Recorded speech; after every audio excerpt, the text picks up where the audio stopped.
তবে আমরা কিয়ামতের আলোচনা শুনি সবাই। নবীজির দরবারে এক সাহাবী এসে, ইয়া রাসূলুল্লাহ, ইয়া হাবিবাল্লাহ, কিয়ামত কবে হবে? কিয়ামত কবে হবে? নবীজি বললেন, তুমি কিয়ামত তো কি আমল করছো, কি এমন আমল করছো, কিয়ামত কবে হবে শুনছো? বলে, হুজুর আমার নামাজ, রোজা, হজ, যাকাত সবগুলোই করছি, তবে ইয়া রাসূলুল্লাহ এইটার দ্বারা আমি আশা করতে পারি না যে কিয়ামতের ময়দানে আমি ফুলসিরাত পার হব।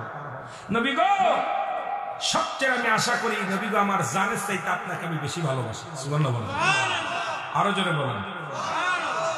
সাহাবীরা নবীকে কত ভালোবাসে, আর আমরা সেই নবীর বিরোধিতা করি, আমরা সেই নবীর বিরোধিতা করি। আমার ভাইরা, আমার বন্ধুরা, যেদিন আল্লাহ পাক দুনিয়ার মধ্যে যখন আযাইলের জানটা বাইর হয়ে যাবে, রূহটা যখন বাইর হয়ে যাবে, এ মুসলমান, সমস্ত মানুষগুলো পূর্ব দিক থেকে পশ্চিম দিকে দৌড়াইবে। আমার আল্লাহ হবে সেদিন কাজী, বিচারক হয়ে দাঁড়ায় যাবে। অমানুষ সবাই নাফসি নাফসি, আসালিম আসালিম বলে দৌড়াইবে। হাসরের ময়দান অনুষ্ঠিত হবে। অনেক লম্বা ইতিহাস গুলো বলতে গেলে সময় লাগবে। মুসলমান শুনে নেন, ভালো করে শুনে নেন। হাসরের ময়দান যেদিন শুরু হয়ে যাবে, সেদিন মুঠো হাত পানির মধ্যে কেউ সাঁতার কাটবে, হাঁটু পানির মধ্যে কেউ সাঁতার কাটবে, ঘামের মধ্যে সাঁতার কাটবে। মুঠো হাত উপরে সূর্য উদয় হবে, মানুষগুলো মস্তিষ্কগুলো গলে গলে জমিনের মধ্যে পড়বে। এই মাটির জমিনটা তামা হয়ে যাবে, পুড়ে তামা হয়ে যাবে। এই জমিনটা পুড়ে তামা হয়ে যাবে। এই জমিনের পানিগুলো পুড়ে সেদিন ছাই হয়ে যাবে। যেদিন কিচ্ছু বলতে কিচ্ছু থাকবে না, সেদিন থাকবে শুধু আমার আল্লাহ। আল্লাহ কয়, বান্দারে, সেদিন থাকবো আমি নবী, আমি আমার নবীর ভালোবাসা নিয়ে। জোরে জোরে বলেন মারহাবা। আল্লাহ থাকবে নবীর প্রেম নিয়ে। কার ভালোবাসা নিয়ে? নবীজির ভালোবাসা নিয়ে। ওদিন মানুষগুলো দূরে চলে যাবে আদম আলাইহিস সালামের কাছে। মুসলমান, আজকে তো মাহফিল পেয়েছেন, বড় শান্তির মধ্যে আছেন। ওদিন মানুষগুলো দৌড়ে যাবে আদম আলাইহিস সালামের কাছে। আদম নবী বলবে, তোমরা কেন আমার কাছে আসলা? তোমরা আমার কাছে কেঁদে লাভ নাই রে। আমি আদম পেরেশানিতে আছি, আমার আল্লাহর কাছে আমি কি জবাব দিব? আমি আদম একটা ভুল করেছিলাম, যার কারণে আমার আল্লাহ 350 বছর আমারে কাঁদাইল, আমারে দিয়া কানে ধরিয়া সারা পৃথিবী ঘুরাইল। এরপরে যে নবীর খাতিরে আমি ক্ষমা পাইলাম, আমি আদম প্রসারিত আছি, চলে যাও হযরত ইব্রাহিম আর বদন ঈসা আলাইহিস সালামের কাছে। ঈসা বলবে, আমি প্রসারিত আছি, চলে যাও ইব্রাহিম নবীর কাছে। ইব্রাহিম নবী কয়, আমি প্রসারিত আছি, চলে যাও কোথায়? মুসা নবীর কাছে। মুসা নবী ডাকতে বলবে, আমি প্রসারিত আছি, যাও উম্মতের কান্ডারি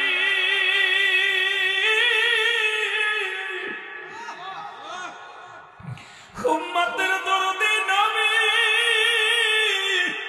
এই জন্যই বলেছিলাম, হায়াতি খায়রুল লাকুম ওয়া মামায়াতি খায়রুল লাকুম। ও মুসলমান শুনে নাও, ওয়া মামায়াতি খায়রুল লাকুম, আমার নবীজির ওফাত। মুসলমান শুনে নাও, নবী ডাকতে বলে, উম্মতিরা রে, আমি নবী দুনিয়ার মধ্যে আগমন করেছি আমার উম্মতের কল্যাণের জন্য। আবার আমি দুনিয়া থেকে বিদায় নিয়ে গেলাম, এটাও আমি নবী উম্মতের কল্যাণের জন্য। পৃথিবীর মধ্যে যদি কোনো উম্মত ভালো কর্ম করে, আমি আল্লাহর দরবারে প্রশংসা করি আমার উম্মতের হইয়া। আবার কোন উম্মত যদি পৃথিবীর মধ্যে কোনো গুনাহের কাজ করে, আমি নবী আল্লাহর দরবারে ইস্তেগফার করি আমার উম্মতের হইয়া। এ মুসলমান, নবীর উম্মতের দলইয়া নবীজি কান্দায় উম্মতিরা। হাসরের ময়দানে নবী 3টা সিজদা দিবে। কয়টা সিজদা? 3টা সিজদা মারবে। প্রথম সিজদায় যখন পড়ে যাবে, আমার আল্লাহ ডাকতে বলবে, হাবিব, আপনি কেন সিজদার মধ্যে পড়ে আছেন? আমার নবী বলবে, আমার উম্মতিরা কান্দে, ইয়া রাব্বি রাব্বি উম্মতি, আমি উম্মতের জন্য কান্দি, আমার উম্মতিরা কান্দে। আমার নবী, হে আমার আল্লাহর নবী, আমার মাওলা, আমাদেরকে দয়া করো ইয়া সালিম আমাদেরকে নিরাপত্তা দাও। আমি নবী আমার উম্মতের কান্ডারি, আমার উম্মতের আপনি দয়া করেন। আমার আল্লাহ বলবেন হাবিব আজকে মাথা তোলেন, আপনি তাকাইবেন পূর্ব থেকে পশ্চিম দিকে যত দূর পর্যন্ত আপনার দৃষ্টি শক্তি যায়, সকল উম্মতের আমি মাফ করে দিলাম। জোরে জোরে বলেন মারহাবা। তোমরা সনগমন দিয়াও, তোমরা সনগমন দিয়াও, মদিনাতে কাঁদেন নবী উম্মতের লাগিয়াও, বলো মদিনাতে কাঁদেন নবী। আরে দুরুদ সালাম পাঠাও তোমরা পাগল হইয়া, হায় হায় দুরুদ সালাম পাঠাও তোমরা ইয়া, তোমরা সনগমন দিয়াও, তোমরা শোনো। এর মদিনাতে কাঁদেন নবী উম্মতের লাগিয়াও, বলো মদিনাতে কাঁদেন নবী। আর দুরুদ সালাম পাঠাও তোমরা পাগল হইয়া, বলো দুরুদ সালাম পাঠাও তোমরা ইয়া, তোমরা সনগমন দিয়াও, তোমরা সনগমন। এর মদিনাতে কাঁদেন নবী উম্মতের লাগিয়াও, বলো মদিনাতে কাঁদেন নবী। কত সাহাবীরা জান্নাত পেল নবীর পাগল হইয়া, কত সাহাবীরা, আরো জোরে বলেন কত সাহাবীরা জান্নাত পেল নবীর পাগল হইয়া। তোমরা সনগমন দিয়া, তোমরা শোনো। এর মদিনাতে কাঁদেন নবী উম্মতের লাগিয়া, বলো মদিনাতে কাঁদেন নবী।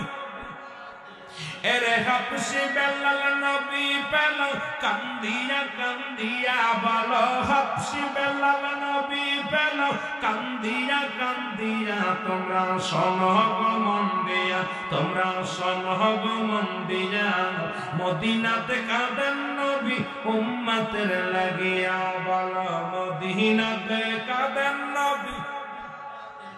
এরে ওই মদিনায় কেমনে যাইব বহিলা দাগ মৌলায় আমায়, ওই মদিনায় কেমনে যাইব বহিলা দাগ মৌলা।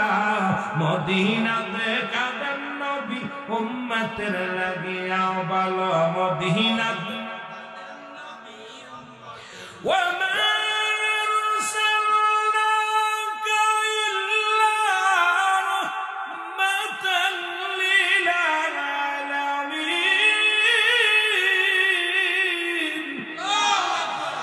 নবী গো আপনি রাহমাতাল লিল আলামিন, আল্লাহ হলো রাব্বুল আলামিন। আপনার প্রেমের মালা যদি গলায় করতে পারি আল্লাহকে রাজি খুশি করতে পারবো, এর মধ্যে কোনো সন্দেহ নাই। নবী গো আমার উপরে, আমার আপনার উম্মতের উপরে রাজি হয়ে যান। আল্লাহ নবী গো আপনি একবার রাজি হইলে আল্লাহ রাজি হয়ে যাবে। জোরে বলেন আমিন, আরো জোরে বলেন আমিন।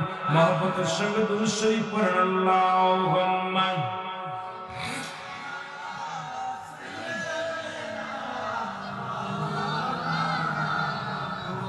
ওয়ালা আলি।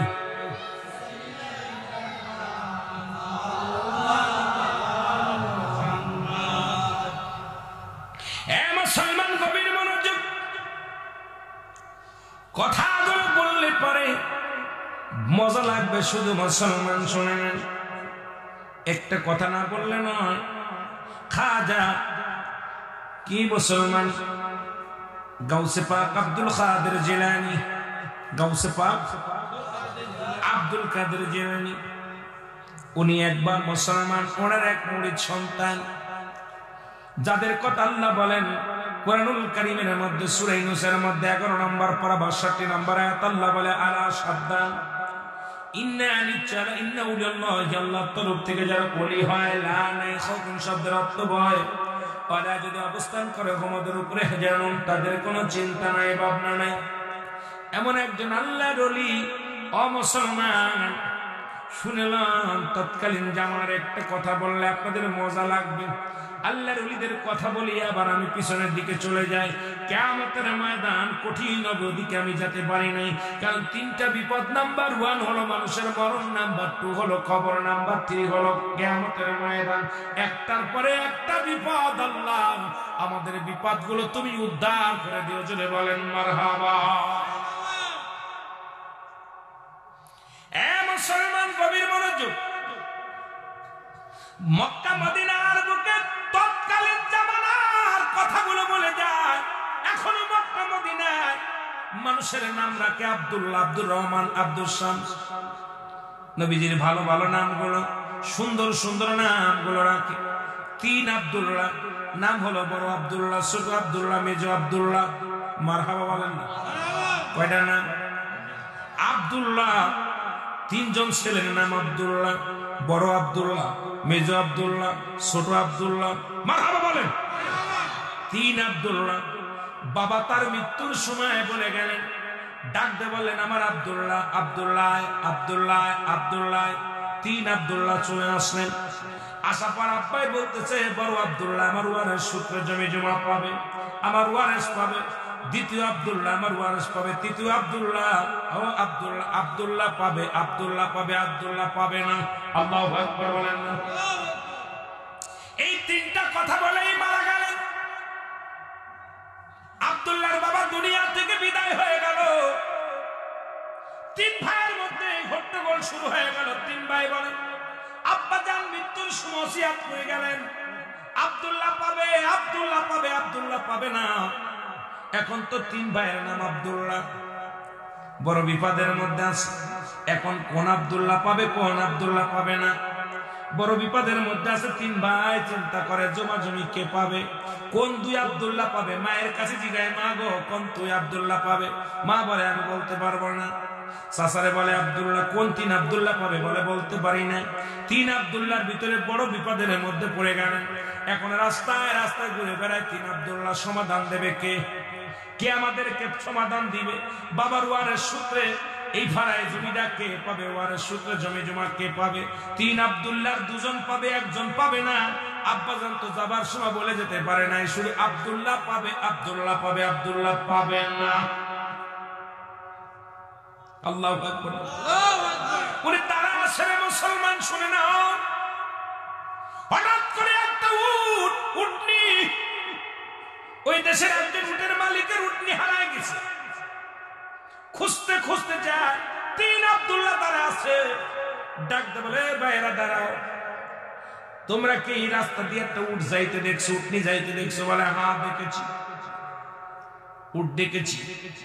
বলে উটটা দেখেছো কেমনে করে? বলে উট তো আমরা দেখেছি। বড় ভাই বলে আপনার উট, আপনার উটের কি একটা চোখ কানা? বলে হ্যাঁ আমার উটের একটা চোখ কানা। আমার উটের কি? উটনির একটা চোখ কানা। কারণ কয় হ্যাঁ ঠিকই বলছেন, আমার উটের একটা চোখ কানা। দ্বিতীয় ভাই বলে আপনার উটের বুঝি, আপনার উট, ও ভাই শুনে নেন, আপনার উট বুঝি একটা পা নাই, খা খোড়া? বলে হ্যাঁ আমার উটের একটা, উটনির একটা পা নাই, 3 পাও, একটা পা নাই। ঠিকই বলেছেন, আমার উটনির একটা পা প্রমাণ দিছে। আমার উটের লেজ নাই, আমার উটের একটা পা নাই, আমার উটের একটা পা নাই, নেই চোখ নাই। সুতরাং আমার উটনি কোথায় আছে বলেন, আপনারা বলেন, আমার উটনি কোথায় বলেন? আমরা বলতে পারি না। তুমি যে কথা বলতে বলছো উট দেখেছি, উটের বিবরণ দিয়েছো, উট কানা বলেছো, ঠিক আছে আমার উট কানা, আমার উটের 3টা পা, একটা পা খোড়া, ঠিকই বলেছো। নাম্বার 3 আমার উটের লেজ নাই, ঠিকই বলেছো। এখন উটনি দাও, না দিলে কাজীর কাছে নিয়ে যাব তোমাদের বিচারের জন্য। আর কাজীর কাছে গেলে আমার উট খাওয়ার জন্য, অপরাধীর জন্য তোমাদের মৃত্যুদণ্ড হবে। 3 ভাইকে ধরে নিয়ে গেলেন কাজীর দরবারে। কাজীর দরবারে যাওয়ার পর কাজী ডাকতে বলে, 3 ভাই বলো, তুমি বলে আমরা 3 ভাই। বলে উনার উটনি দেখেছেন? বলে হুজুর আমরা উটনি দেখি নাই। উটের মালিক বলে, হুজুর, কাজী সাহেব আমার উটের একটা চোখ নাই। ওই ভাই বলছে চোখ নাই, ঠিকই বলছে। আমার উটের একটা পা নাই, উনি বলছে পা নাই। যদি না দেখবে কেন বললো যে পা নাই? যদি না দেখবে বলো কেন কানা, চোখই দেখে নাই? বলে না, যদি দেখবে কেন লেজ নাই? এখন কাজী সাহেব বড় বিপদের মধ্যে পড়ে গেলেন। কাজী বলে, ভাই তোমরা তিন ভাই যে বিবরণ গুলো দিছো, উটের বিবরণ দিছো, সব তো ঠিক আছে, এখন উটনি কোথায় রাখছো বলো, না হয় তোমাদের মৃত্যুদণ্ড হয়ে যাবে, জেল হয়ে যাবে, উটনি তোমাদের দেওয়া লাগবে, কিনে দেওয়া লাগবে উটনি। বলে, হুজুর আল্লাহর কসম করে বলি, যা রাতে আমাদের যা, আমরা উটনি দেখি না, উট দেখি না। তাহলে কেমনে বললেন? বড় ভাই বলে, হুজুর আমরা আসতে পথে দেখি রাস্তার এক পাশের ঘাস খাওয়া, আর এক পাশের ঘাস ভালো, এক পাশের ঘাস গুলো খেয়ে ফেলেছে, সবুজ সবুজ ঘাস খাইছে। নিশ্চিত বুঝতে পারলাম এমনিতে যে প্রাণীটা গেছে তার একটা চোখ কানা, এই জন্য এক পাশের ঘাস খাইছে, আর এক পাশ ভালো আছে, এক পাশের ঘাস খায়নি। তার মানে কানা আর এক চোখ দিয়ে দেখে নাই, যে চোখ দিয়ে দেখছে সেই চোখ দিয়ে খাইছে। গুড, ঠিকই বলছে, আন্দাজের পথ ধরেছি, মনে হয় উটটা কানা। বলে, তুমি খুঁড়া কেমনে ঠিক পাইলা? তোমার তিনটা পাও। কয়, হুজুর ওই বালুর উপর দিয়ে হেঁটে গেছে, তিনটা পায়ের ছাপ দেখছি, আর একটা পা দেখি নাই, এই জন্য আনুমানিক ধরেছি উটটার মনে হয় তিনটা পা আছে, আর একটা পাও নাই। কারণ তিনটা পায়ের ছাপ দেখতে পেয়েছি, চারটা পায়ের পা ছাপ দেখতে পারি না, তার মানে আপনার ওই উটটার নিশ্চিত তিনটা পা। আন্দাজের পথ ধরেছি। কয়, গুড, এত বুদ্ধি তোমাদের গুড। এমন একটা মানুষ আমাদের দরকার, আমার রাজ্যে দরকার। কারণ তোমরা আন্দাজের পর চোখ ধরতে পারো, আন্দাজের পর সবর্ণায় বিনয় করতে পারো, সুতরাং আমার রাজ্যে তোমাদের বড় প্রয়োজন। তৃতীয় নাম্বার বললেন, তুমি বলো তুমি কিসের পর ঠিক পাইলা উটের লেজ নাই? বলে, হুজুর দেখলাম যত পায়খানা করেছে, যত লেদেছে, একটা লেজু ভাঙ্গে নাই, সব লেজ গুলো এক জায়গা পড়েছে। তার মানে আমি বুঝতে পেরেছি যদি লেজ থাকলে লেজে নাড়া দিলে ওই গোবরটা ভেঙে যেত। যেহেতু লেজ নাড়া, লেজ নাই, গোবরটা জায়গায় যেখানে পড়েছে ঠিক সেখানেই পড়েছে, আস্ত আছে, এখানে পড়ে নাই। আমি আন্দাজের পথ ধরেছি, ওই উটের বুঝি লেজ নাই। সুন্দর একটা ঘটনা, খুব মজার একটা শিক্ষা নিয়ে বলি, এইরকম জ্ঞানী না তোরা? উটনি ওরা আন্দাজের পথ ধরছে। তোদের আমি আমার রাজ্যে তোকে তিনজনের জায়গা করে দিলাম, তোদের মতো এরম লোক দরকার, এরম জ্ঞানী লোকের দরকার। তোরা আন্দাজের পথ ধরে দিচ্ছ, ঠিক ঠিক এরম লোকের দরকার। তা বলতেছো, হুজুর আমরা আপনার কাছে থাকবো, আমরা বড় বিপদের মধ্যে আছি। কি বিপদ? হুজুর আমরা বড় বিপদের মধ্যে আছি, আমরা শুধু তিন ভাই। এই যে আমাদের তিনজনের দেখছেন, ওনার নাম আব্দুল্লাহ, আমার নাম আব্দুল্লাহ, ওর নাম আব্দুল্লাহ। আমরা বড় বিপদের মধ্যে আছি, মীমাংসা করার জন্য সমাধান পাইতেছি না, এই জন্য বাড়ি হতে বাইর হয়েছি। আমার আব্বাজান মৃত্যু সজ্জায় যাইয়া তিন ভাইকে ডাক দে, বলে, আব্দুল্লাহ আব্দুল্লাহ আব্দুল্লাহ। তিন ভাই যখন গেলাম, আমার আব্বাজান বললেন, আব্দুল্লাহ এই আমার সম্পদ পাবে, আব্দুল্লাহ আমার সম্পদ পাবে, আব্দুল্লাহ আমার সম্পদ পাবে না। এখন আপনি বলে দেন, এই তিন ভাইয়ের মধ্যে সম্পদ কোন দুই ভাই পাবে আর কোন ভাই পাবে না, একটু বলে দেন। এই বিপদের জন্য আমরা হাজির হয়েছি, এখন আমাদের বলে দেন, এই উপায়টা বলে দেন। এরে ওরা বুঝির বাদান কি বলে? কাজী বলে, আরে এত বড় সমস্যা, আমার চাইতে বড় সমস্যার মধ্যে তুমি আছো, এত বড় বিপদের মধ্যে আমারে ফেললা। জোরে জোরে চিল্লায় বলা যাবে না আল্লাহু আকবার। হুজুর আমরা ঘর থেকে বাইরে এসে একটা সমাধানের জন্য, একটু দয়া করে সমাধানটা দিয়ে দেন। আমাদের কোন ভাই পাবে না আর কোন দুই ভাই পাবে একটু বলে দেন। কাজী কাইকে আমরা কেমনে সমাধান দিব? তো ওই সমাধান দিতে পারলে এটা দিতে পারতে, হুজুর ওইটা তো দিচ্ছি আন্দাজের পর, এইটা কেমনে দিব? কাজী বলে, দাঁড়া তোদের সমাধান দিব আমি। বলে, আজকে আমি তোমাদের মেহমানদারি করব, তোমাদের তিন ভাইকে খাইতে দিব।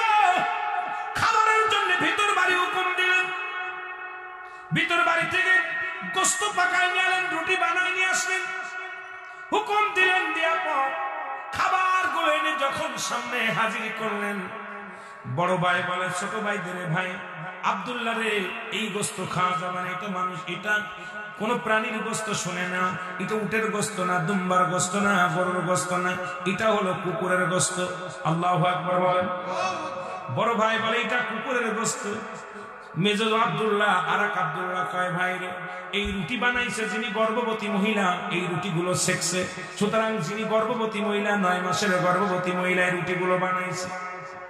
দুই ভাই, প্রথম ভাই বলেন এটা কুকুরের গোশত, দ্বিতীয় ভাই বলেন এটা গর্ভবতী রুটি বানাইছে, তৃতীয় ভাই বলেন আমাদের যে খাবার দিচ্ছে সে যার সন্তান সে হারামজাদা। জোরে জোরে চিল্লায় বলেন মারহাবা।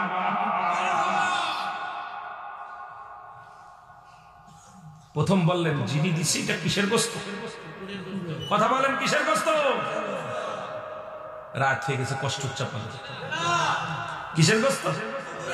আর রুটি বানাইছে কিসে? গর্ভবতী মহিলা। আর যে খাবার দিছে অবৈধ সন্তান, যার সন্তান। এখন কাজী আয়সা দেখে না খেয়ে বসে আছে, খাওনি কেন? বলছে খাবো কেমন, এটা হালাল না, এটা হলো কুকুরের গোশত। কি হলো কুকুরের গোশত? হ্যাঁ এটা কুকুরের গোশত। বলে সত্যি?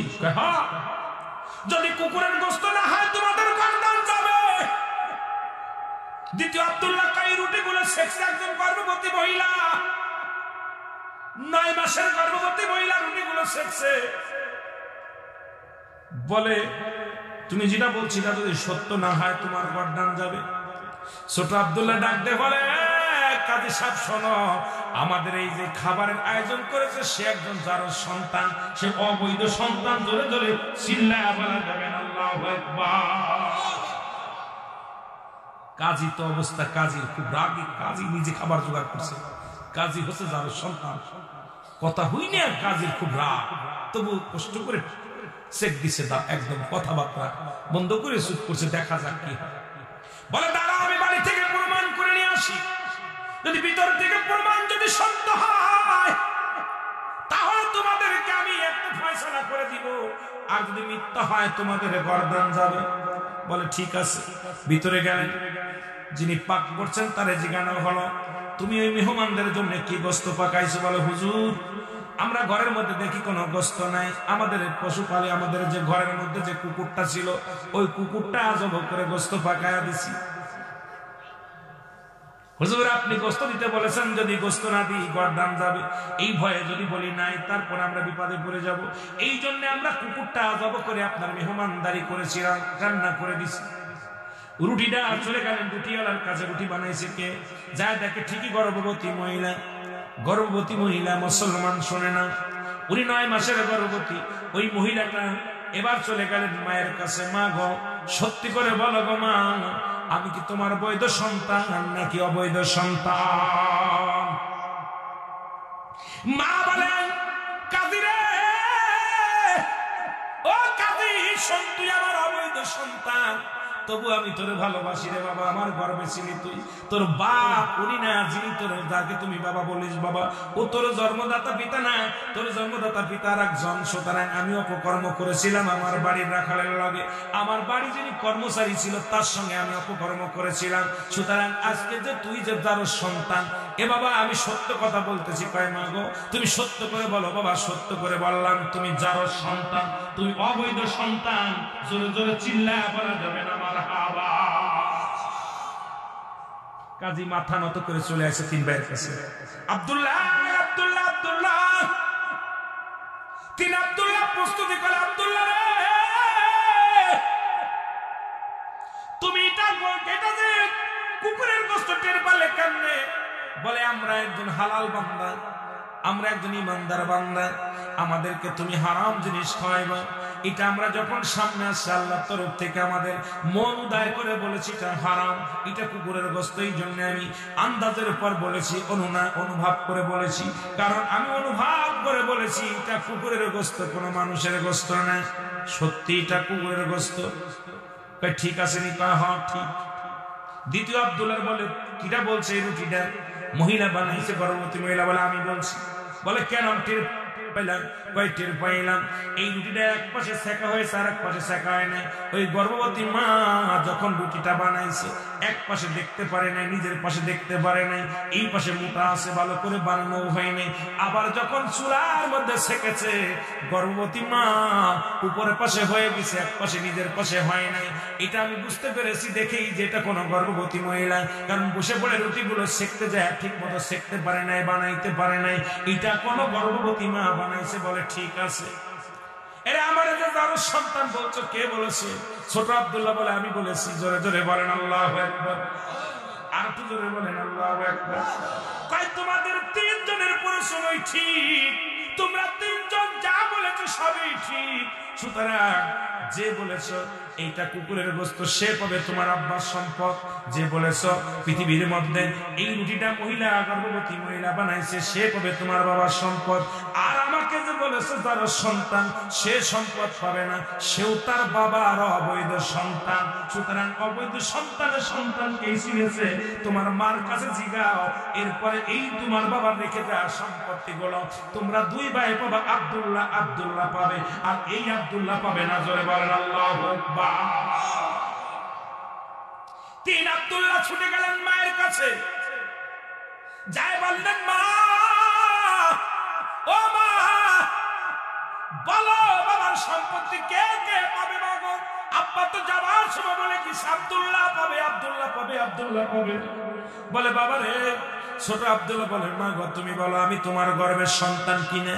ছোট আব্দুল্লাহ যখন বললেন মা বলে বাবা রে সত্যি করে কি বলবো, তোরে আমি আমার সন্তানের মতো ভালোবাসি, তোরে আমি অত্যন্ত মায়া করি। তবে বাবা শোন, ওই তোরে বাবারে বাবা শোন, তোর আব্বা যখন মসজিদে নামাজ পড়তে গিয়েছিল তোকে ওই মসজিদের মেম্বার মসজিদের পাশে পাশে দেখেছিল পড়া অবস্থায় পড়ে আসি, ছোট্ট মানুষ পড়ে আসি, তোর বাবা তোরে কুড়াই নিয়ে আসে, এসে লালন পালন করেছি বাবা। আসলে তোর জন্মদাতা মাকে আমি জানি না, তোর জন্মদাতা পিতাকে আমি জানি না। আমি আমার মা, আমি তোর মায়ের আদর দিয়া, আমার স্বামী তোর বাবার আদর দিয়া আমার সন্তানদের মতো করে লালন পালন করেছি। আসলে বাবা তুই আমার গৌরব, আমার গর্বের সন্তান না, তোকে আমি লালন পালন করেছি, আমি তোর পথের মধ্যে পেয়েছিলাম। মুসলমান শুনে নাও, তবে দুনিয়ার মধ্যে যতদিন বেঁচে থাকবি ততদিন পর্যন্ত এই দুনিয়ার মধ্যে খাবার পরার দায়িত্ব আমি নিলাম, কিন্তু তোমার বাবার উরদ জাতীয় সন্তানরা পাবে, সন্তানরা পাবে সম্পদের মালিক, কিন্তু এর মালিকানা তুমি হতে পারবে না। জোরে জোরে চিল্লায় বলা যাবে না মারহাবা। মুসলমান গাউসে পাক আব্দুল কাদের জিলানীর কাছে যাওয়া হলো, এই বিবরণ যখন দেয়া হলো, বাবারা শুনে নাও, গাউসে পাক আব্দুল কাদের জিলানী উনি শুনে এর বিবরণ গুলো সঠিকভাবে এবার ফয়সালা করে দিলেন। ও মুসলমান শুনে নাও, আল্লাহর তরফ থেকে ইলহাম আসলেন, আল্লাহ পাক ইলহাম দিয়ে দিলেন। নবীদের কাছে আসে ওহী, ওলিদের কাছে আসে ইলহাম, আল্লাহর ওলির কাছে ইলহাম আসলেন। আল্লাহ বলেন কোরআনুল কারীমের মধ্যে সূরা ইউনূসের মধ্যে 11 নম্বর পারার মধ্যে 62 নম্বর আয়াত, আল্লাহ বলে আলা সাদ্দান ইন্না নিশ্চয় আলা ইন্না উল্লাহি, আল্লাহর তরফ থেকে যারা ওলি হয় লা নাই কোন শব্দের অর্থ বয় আল্লাহ যদি অবস্থান করে হুমদের উপরে জানুন, তাদের কোনো চিন্তা নাই ভাবনা নাই। মেরকাত শরমের কাতের 10ম খণ্ড 722 নম্বর পৃষ্ঠা, তাফসীরুল বায়ান 5ম খণ্ড 524 নম্বর পৃষ্ঠা, রাসূল আকরাম সাল্লাল্লাহু আলাইহি ওয়াসাল্লাম বয়ান করে আলা সাদ্দান ইন্না নিশ্চয় আলা ইন্না উল্লাহি, আল্লাহর তরফ থেকে যারা ওলি হয় লা ইয়ামুত, তাদের মৃত্যু নাই। আল্লাহর গাউসে পাক আব্দুল কাদের জিলানী সমাধান দিয়ে দিলেন। এই সমাধানই সত্য, সঠিক সমাধান দিয়ে দিয়েছে। জোরে জোরে চিল্লায় বলা যাবে না মারহাবা। বান্দাবান্দির নিদর্শন আল্লাহ পাক পাহাড়ে থাকে না, নগরে থাকে না, আল্লাহ থাকে মুমিনের কলবে। তুমি কেন কাছে থেকে, তুমি কেন কাছে থেকে করো দূরে থাকার বাহানা, তোমার তালাশে আসে কইলাম দিওয়ানা। বলেন তোমার তালাশে আসে কইলাম দিওয়ানা। জোরে বলেন তোমার তালাশে আসে। ওই আশেক ডাকে যখন নিজ রাতে, দেখা দাও তার মনের ঘরেতে, দেখা দাও দয়াল নবী, দেখা দাও দয়াল নবী, একটি বার আমারে দেখা দাও দয়াল নবী, দেখা দাও। গো দয়াল নবী একটিবারও আমার তুমি কেন কাছে থেকে করো দূরে থাকার বাহানা তোমার তালাশে আসে কইলাম দেওয়ানা বলো তোমার তালাশে আসে কইলাম দেওয়ানা লা ইলাহা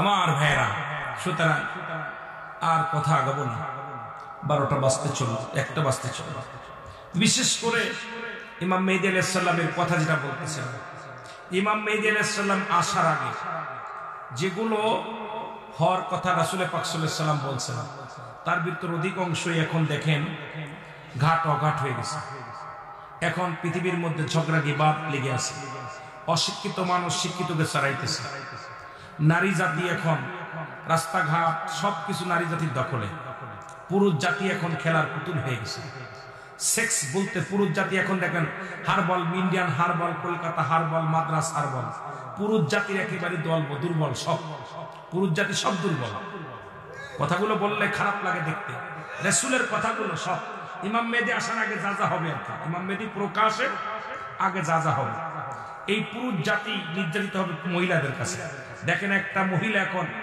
মামলা করলে পুরুষ জাতি জেলে যাচ্ছে মহিলার কোনো মামলা নেয় না যারা বলেন ঠিক কিনা আপনি ছেড়ে দিবেন আপনি ছাড়ার সঙ্গে সঙ্গে আপনি জেল জরিমানা কিন্তু ইসলামের শরীয়তের বিধানে কোনো মহিলা তার স্ত্রীকে স্বামীকে ছাড়তে পারে না কোনো কিতাব দ্বারা প্রমাণ পাবেন না যে কোনো মহিলা তার স্বামীকে ডিভোর্স দিতে পারবে ছাড়তে পারবে ইচ্ছা করলে পুরুষ ছাড়তে পারবে কিন্তু আমাদের বাংলাদেশের আইন হলো মহিলা ইচ্ছা করলে আপনার সংসার করবে না করলে চলে যাবে আপনি তারা ছাড়তে পারবেন না যত নির্যাতন হোক ছাড়বেন নির্যাতন মামলা দিবে আপনি 10 বছরের জেল জোরে বলেন ঠিক কি না রাগ করেন কথাগুলো যেটা সত্য কথা বলতেছে এখন পুরুষ নির্যাতিত হচ্ছে মহিলা নির্যাতিত না এখন পুরুষ নির্যাতিত পুরুষ কি হচ্ছে নির্যাতিত হচ্ছে আমার ভাইরা ঠিক রাসূল পাক সাল্লাল্লাহু আলাইহি সাল্লাম যে বাণীগুলো বলে গেছে এখন দেখতেছি আপনারা যাদের বাড়িতে কাজ করতেন তারা এখন আপনাদের বাড়ি কাজ করে ঠিক কিনা রাসূল বলে গেছেন এমন একটা দিন আসবে আপনার মনিবের বাড়ি কর্মচারীর বাড়ি মনিব কি করবে মনিবের বাড়ি কর্মচারীর বাড়ি মনিব কাজ করে ঠিক কিনা ঠিক শুরু হয়ে গেছে অলরেডি শুরু হয়ে গেছে গজব চারিদিকে গজব করোনা মহামারী আপনার সিডর এর পৃথিবীর মধ্যে যত গজবগুলো আসতেছে সবগুলো গজব কিয়ামতের আগে আসবে রাসূল বলছে এটা ইমাম মেহেদী আগমনের আগ দিয়ে এগুলো ঘটবে ইমাম মেহেদী আলাইহিস সালামের আগ দিয়ে ঘটবে ইমাম মেহেদীর প্রকাশের পরে হলো 7টা বড় বড় বিপদ ঘটবে কয়টা 7টা ইমাম মেহেদীর এরপরে ওই পূর্ব দিক থেকে একটা ভূমিকম্প পশ্চিমে একটা ভূমিকম্প মাঝখানে একটা ভূমিকম্প এই 3টা খালেদা জালের আগমন ঈসা আলাইহিস সালামের আগমন 7 আর কয়টা 5টা কয়টা 5টা এরপরে আপনার ভাইরা ওই যে একটা কালো ধোঁয়াটা আসবে এই ধোঁয়াটা হলো মানুষের নাকে লাগবে বেঈমানরা 7-8টা ছিদ্রা দিয়ে ধোঁয়া বাইর হবে মুমিনদের নাক মুখ দিয়ে ছিদ্রা নাক মুখ দিয়ে কি বাইর হবে আপনার হলো ঠান্ডা পানি বাইর হবে এরা দুনিয়া থেকে বিদায় হয়ে যাবে আমার ভাইরা শুধু তাই নয় এরপরে হলো 8টা আর 9টা হলো কয়টা কথা বলেন না কেন কয়টা 7টা হবে তার ভিতরে একটা 7টা ওদিকে 3টা ওদিকে 2টা 5টা 6টা একটা 7টা এই ইমাম মেহেদী আলাইহিস সালামের আগমনের পরে এই 7টা বিপদ ঘটবে সুতরাং আর এর আগে আপনার 40টা আলামত দেখা দিবে তার অধিকাংশ আলামতই হয়ে গেছে এবং শেষ হয়ে গেছে অধিকাংশ আলামত আমার বাবারা এখন বাজার ঘাট সব জায়গা দেখেন অবস্থা খারাপ ঘরের মধ্যে শান্তি নাই বাড়ির মধ্যে শান্তি নাই সমাজের মধ্যে শান্তি নাই এখন শুধু আপনার দেশ না অল পৃথিবীর মধ্যে